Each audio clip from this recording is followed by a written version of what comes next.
بسم اللہ الرحمن الرحیم۔ السلام علیکم۔ اردو کہانی سینٹر میں خوش آمدید۔ آج کے اس ویڈیو میں آپ کو ایک معصوم لڑکی کے اوپر بیتی دکھ بھری سچی کہانی سنانے چاہ رہی ہوں، لیکن کہانی سنانے سے پہلے نئے آنے والوں سے گزارش ہے کہ اردو کہانی سینٹر کو سبسکرائب کیجیے اور ہماری ویڈیو سب سے پہلے دیکھنے کے لیے بیل آئیکن کو کلک کیجیے۔ چلیے شروع کرتے ہیں کہانی۔ میری روزی روٹی کا ذریعہ رکشہ ہے اور سواری کا انتظار کرتا ہوں۔ ایک دن صبح ایک میاں بیوی میرے پاس آئے اور بولے انہیں لاری اڈے تک جانا ہے۔ سواری اچھی تھی، کرایہ بھی زیادہ بنتا تھا، سو میں نے حامی بھر لی اور انہیں لاری اڈے تک لے گیا۔ میاں بیوی کو اتار کر میں مڑنے ہی والا تھا کہ سامنے سے ایک لڑکی آتی دکھائی دی۔ اس خیال سے کہ اسے کہیں جانا ہوگا، میں نے اپنا رکشہ روک دیا۔ لڑکی کی عمر 25-26 سال کے قریب ہوگی۔ اس نے ساڑی پہن رکھی تھی اور اس کی چال میں خاصی لڑکھڑاہٹ تھی۔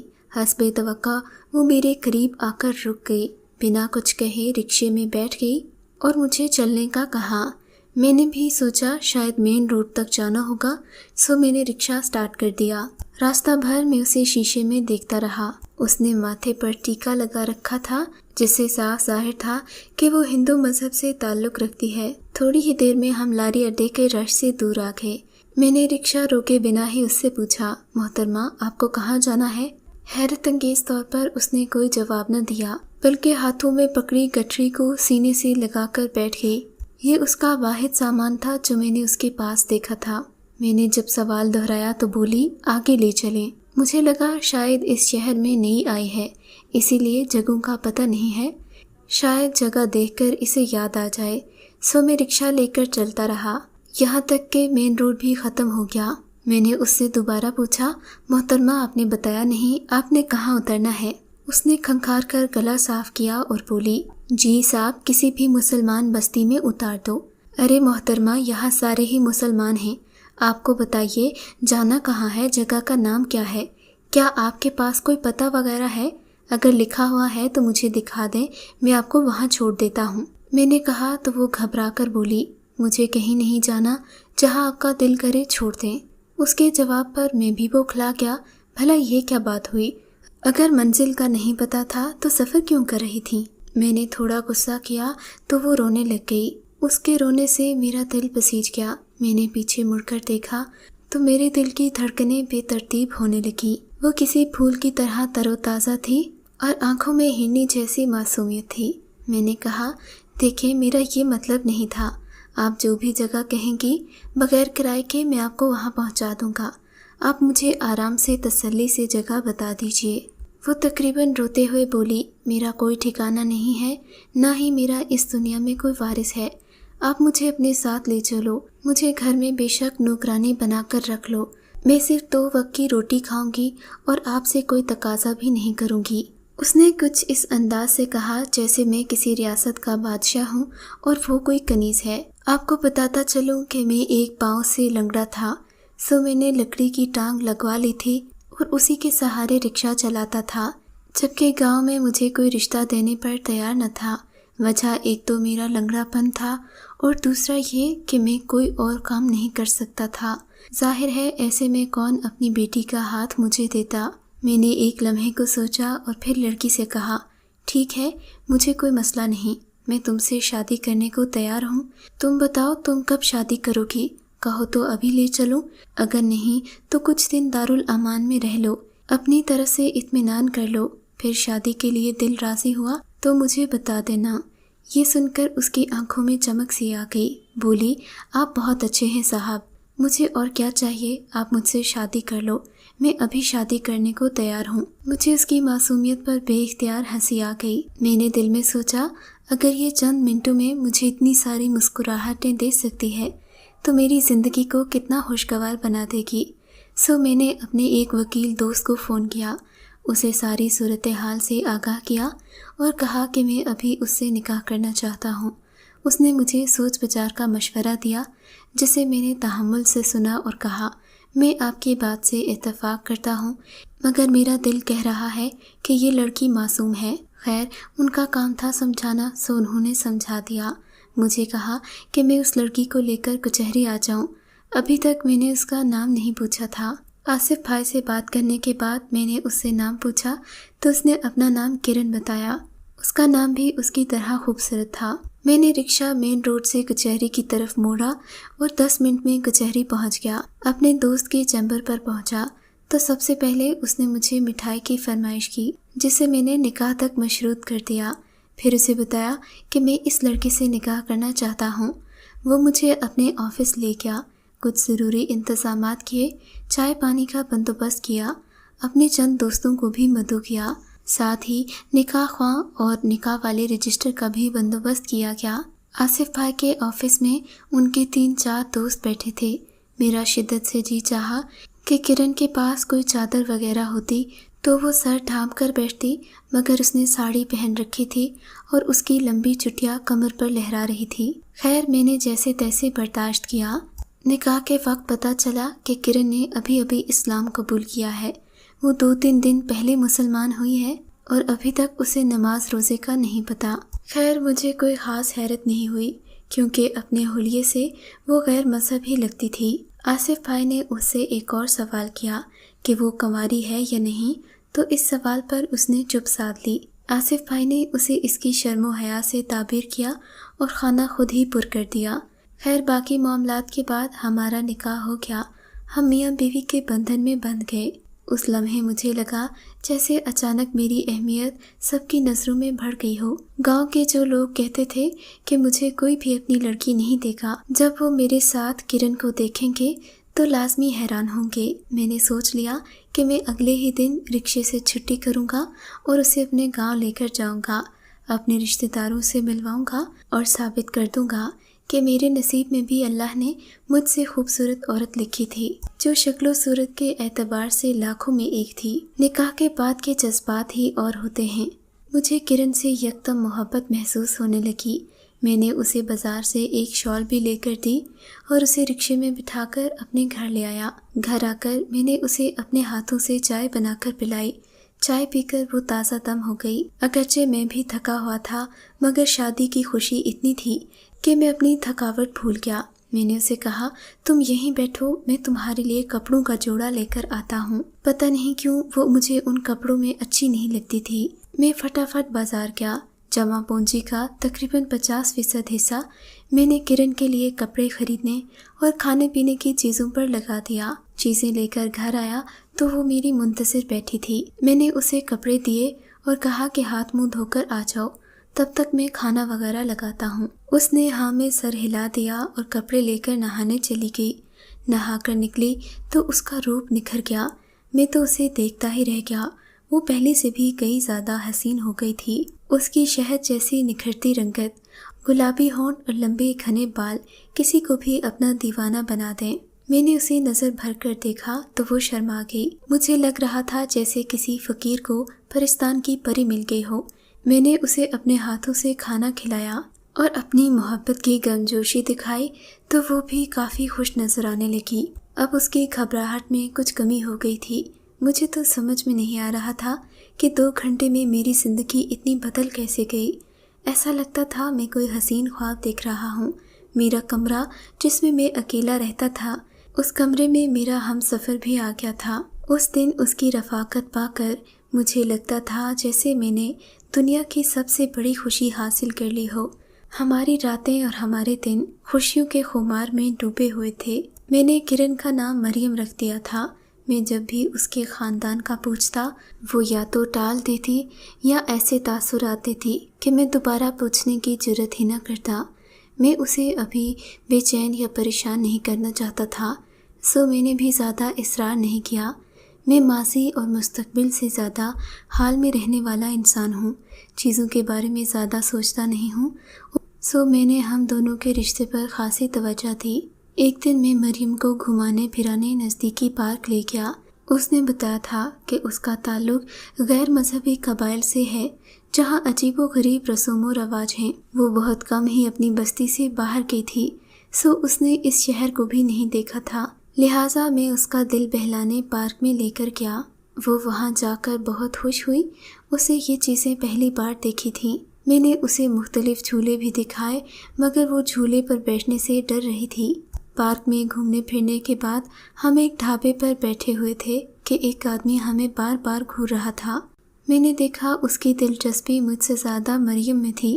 خیر، میں لڑنے جھگڑنے کا قائل نہیں تھا، شہروں میں یہ باتیں عام ہوتی ہیں، مگر اب اس کا گھورنا ناقابل برداشت ہوتا جا رہا تھا اور اس کی حرکتیں بھی پہلے سے زیادہ مشکوک ہو گئی تھیں۔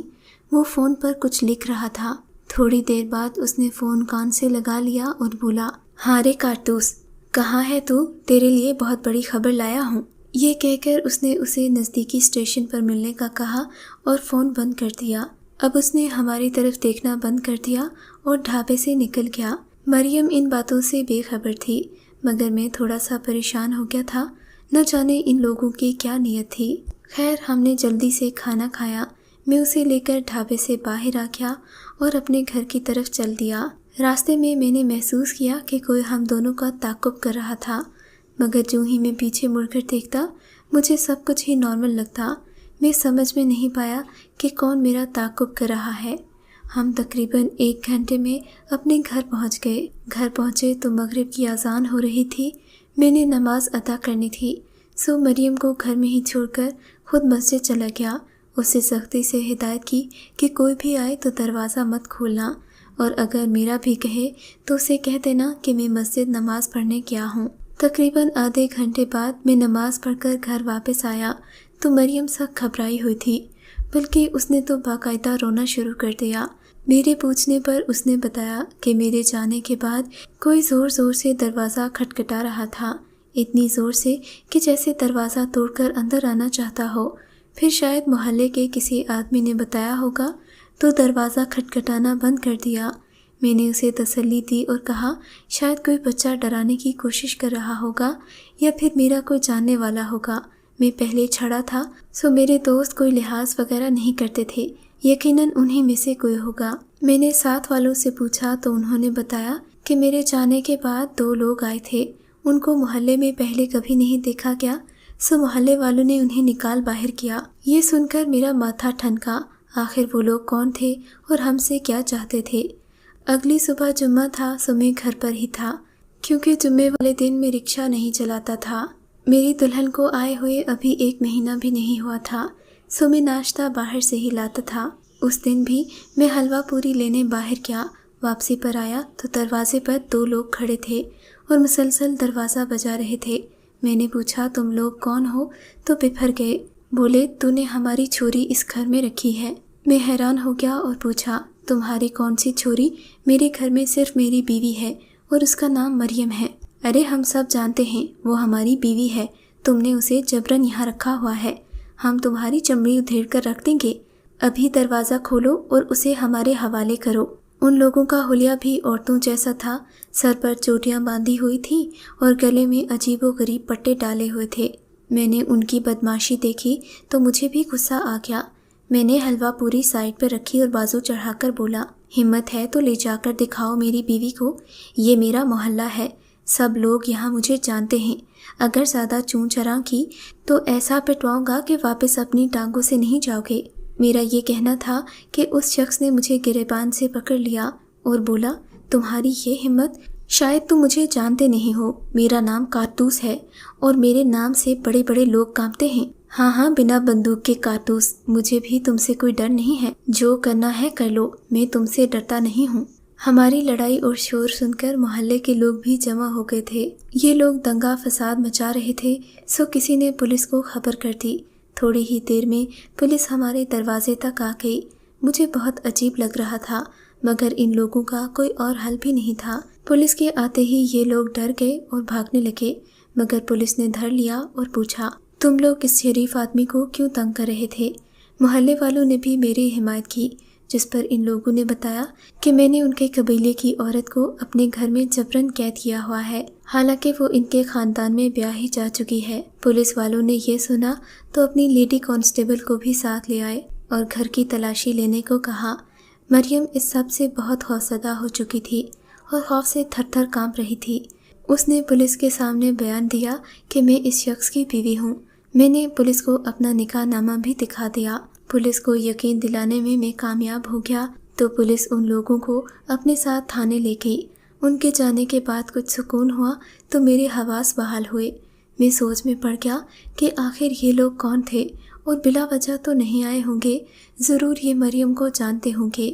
اور پھر کل جب ہم ڈھابے میں بیٹھے تھے تو وہ شخص گھور گھور کر مریم کو دیکھ رہا تھا۔ اس نے فون پر بھی کارتوس نامی بندے کا ذکر کیا تھا، جبکہ اس شخص نے بھی اپنا یہی عجیب نام بتایا تھا۔ خیر، میں نے دروازہ بند کیا تو دیکھا مریم رو رہی تھی۔ میرے دل میں نہ جانے کیوں ابھی بھی اس کی محبت ہی تھی۔ میں نے اس کے کردار پر شک نہیں کیا۔ میں نے مریم کو ناشتہ وغیرہ کروایا اور پھر اسے کہا، مریم تم میری زندگی بن گئی ہو، اگر تم مجھے اپنے ماضی کے بارے میں نہیں بتاؤ گی تو میں کیسے ان لوگوں سے بچ پاؤں گا؟ خدا نخواستہ کبھی یہ لوگ ہمیں نقصان پہنچا دیں۔ میں تنے تنہا آدمی ہوں، اگر کہیں کوئی نقصان ہو گیا تو میں برداشت نہیں کر پاؤں گا۔ میرے کریدنے پر مریم نے بتایا کہ اس کا تعلق ایک غیر مذہب قبیلے سے ہے۔ یہ شخص جس نے اپنا نام کارتوس بتایا تھا اور جو ان کے دروازے پر بار بار انہیں آ کر دھمکاتا تھا، وہ اس کا نام نہاد شوہر تھا، اور اس کے ساتھ جو ناٹے قد کا آدمی تھا یہ اس کا دیور تھا۔ مزید پوچھنے پر مریم نے بتایا کہ یہ لوگ 7 بھائی تھے، ان کی کوئی بہن نہ تھی، اور اپنے قبیلے میں انہوں نے اپنی فوج نما بدماشوں کی ٹولی بنا رکھی تھی۔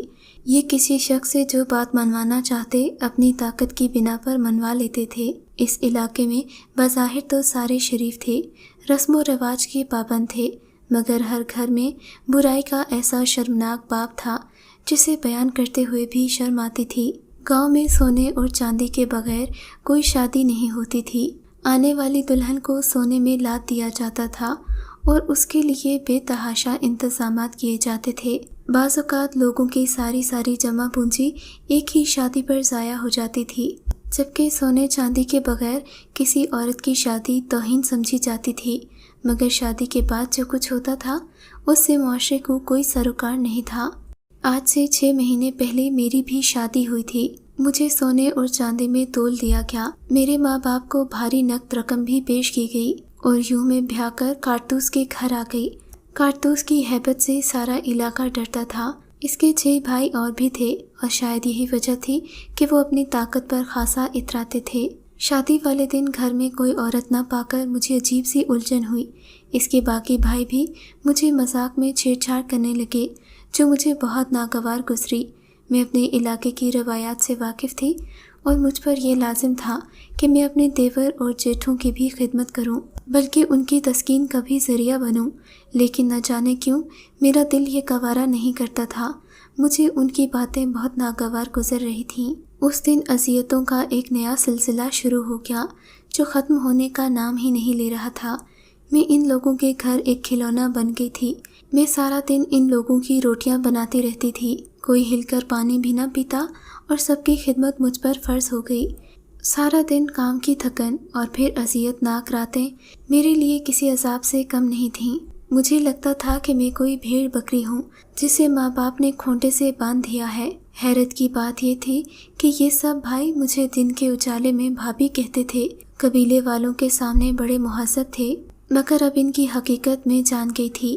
میں نے پڑوس میں رہنے والی ایک بوڑھی عورت پر بھروسہ کر کے اسے اشاروں کنایوں میں یہ باتیں بتانے کی کوشش کی تو وہ بولی، میرے 3 دیور اور 2 جیٹھ تھے، میں نے تو کبھی اعتراض نہیں کیا کہ کون میرا شوہر ہے۔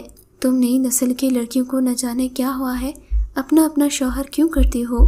جس گھر میں جتنے مرد ہوتے ہیں ان سب کی تم پر ذمہ داری ہے، پھر چاہے وہ تمہارے ساتھ جیسا سلوک کرے تمہیں عورت ہونے کے سبب سہنا پڑے گا۔ یہی ہمارے رسم و رواج ہیں اور انہی پر تمہیں چلنا پڑے گا۔